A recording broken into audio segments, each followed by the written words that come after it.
Tá piscando? Tá. O pãozinho quente. Pão quente. Da dona Noeli. Pãozinho da padaria quentinho, quentinho.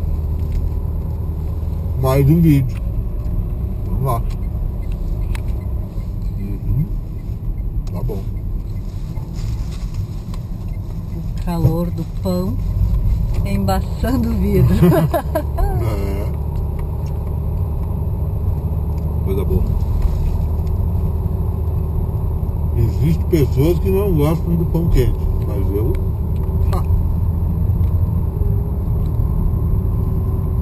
adoro! Mostrar a capinha que nós podíamos ter colocado.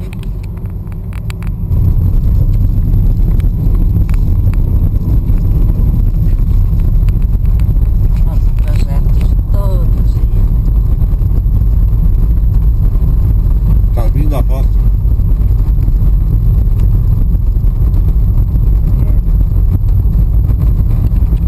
Legítimo caminho da roça.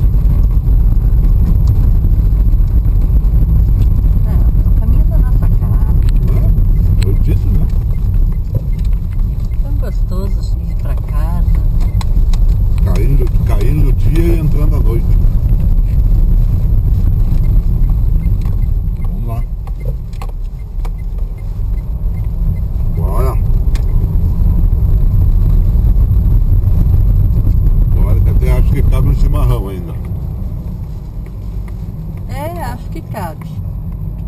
Hoje à tarde tomei só bem cedo da tarde, um chima.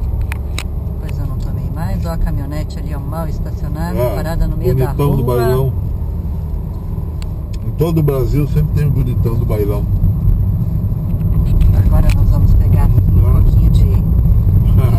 só um pouquinho de panelão. Se não arrumaram ainda, acho que Depois da não. chuvarada, A coisa ficou crítica por esse lado aqui. aqui fica feio, velho. Olha só, minha gente, olha isso. Até que passou bem.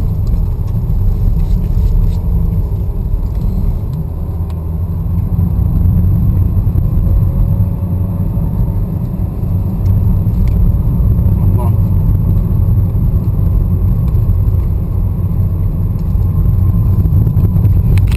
Voltando pra BR 386. Volta e volta e volta e volta e volta e volta.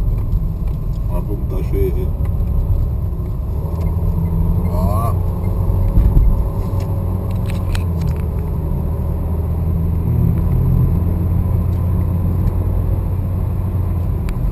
Bem cheinha, né? É, média hoje.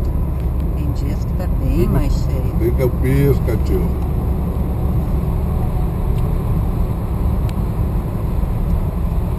Tem dias que tá super lotada hoje, tá?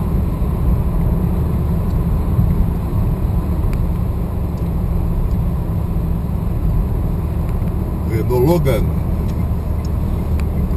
HHG. Tudo bem.